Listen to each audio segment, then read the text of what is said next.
अरे यार आज नदिया मछली पकड़बो दबा के खाबो। तुम मला का पता मोर हाथ के मछली ना खुदे जाल में फंस जाते, ऐसे पकड़ता कि ओखर दाता का ओखर परदाता भी पकड़ा जाते। अरे झर फेंक पानी में उतरबे तभी मानबो। अबे परसू अपन आपला ज्यादा होशियार मत समझ, इतना भी बड़े मारत ना जा पकड़ के दिखा। हाँ ना रे सारा जा तो पकड़ के दिखा तो एक के घर में पकड़ा देखबे।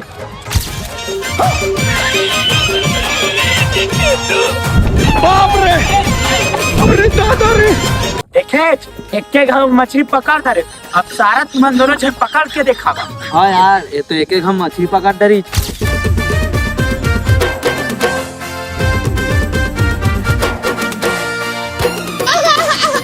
हमें मेरे एक मछली नहीं पकड़ा थे, परसों में कैसे मछली पकड़ा थी।